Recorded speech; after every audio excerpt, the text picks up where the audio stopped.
And you were just telling me about the effect of this lockdown on the economy. Here, where I am in Canada, they have the gym shut down, but the alcohol stores are still open, which I find a little unusual. Yeah, it's something I don't understand. All of our gyms are shut down here in Arizona as well. Restaurants are closed. Any even enterprises like Dunkin' Donuts, for example, they're still serving coffee and donuts, but their dining rooms are closed.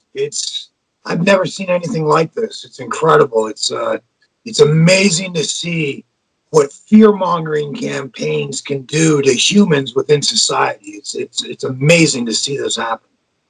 And it seems like anyone that doesn't just completely conform to the government, or anyone that like has an issue with their freedom being taken away, they immediately get labeled with, well, I guess you don't care about all the people dying and so forth. But it's my understanding that a lot of people that are dying actually have underlying health conditions. In fact, the vast majority, I believe.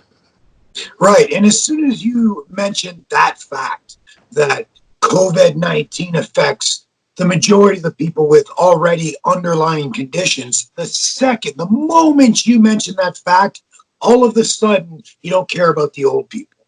And it's insanity. Basically, what you're describing is something that happens every single year. It's flu season, folks.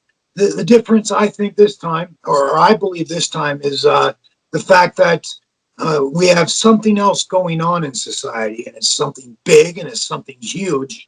And a lot of people are completely blind to it because both the central banking cartel and their hacks in government and their hacks in media are colluding to keep what is actually happening, not just in America, but around the globe, hidden by distracting with what is essentially just a bad flu virus. This idea that we're going to shut down an entire global economy because of a bad flu season is insanity. What are we going to do? Shut it down every year? I mean, we had 80,000 people die worldwide, or just in America, just in America in 2018 from the flu virus, and we didn't shut down the economy for that.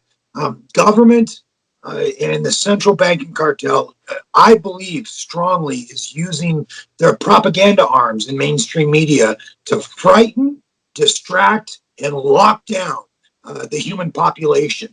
And you started to see a rise up in Hong Kong, for example, against the communist movement there. And where's that protest gone now? It's completely vanished from the airways. And I think they're trying to keep people separated, keep people afraid from being close together, so we don't go up and start protesting when you see an event happen in government that's going to completely change the world. And that's all being distracted by the coronavirus. And I've been researching it, and there hasn't been a single case worldwide of a single professional wrestler catching this virus. So I find that very interesting, considering how many of us there are all around the world in all these different countries. Right, I agree with you. And who knows, maybe some of them have, but it passes in and out of them like a flu. And some people don't get any kind of symptoms. They literally carry it. Their immune system has already had the antibodies to fight off the flu. They never get any symptoms and don't even realize they're sick. It's like you said, it goes back to people with underlying conditions, AIDS patients, cancer patients, some elderly. Those are the people that need to be concerned. But it's nothing out of the ordinary. Those people should be concerned every single year. Is your shoot job closed down there? Because I know mine is here. Are you getting any No, regular pay? yeah, no. Unfortunately, our company's still going, Health for Life dispensaries, and we have made some alterations, and it's to help the patients feel a little more comfortable because everybody's running scared right now. So we only allow 3 into the lobby at one time. We closed down the inner flower shop where people would come in and they would buy their product. They actually have to go online or call in order, and we bag up the order, get it all ready for them, and then they'll come in one at a time into the lobby and pay for it, which kind of takes away from what I believe to be a great cannabis culture. But it is what it is. I mean, that's how people feel at least safe enough to do business. And it's sad. It's sad what the government and mainstream media has done to people's minds, man. They've completely lost their biscuits.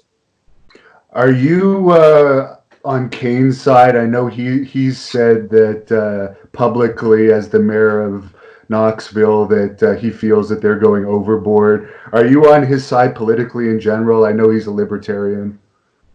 Yeah, Kane and I used to discuss politics quite a bit back in the day. And yeah, I'm very much on a similar page to Kane.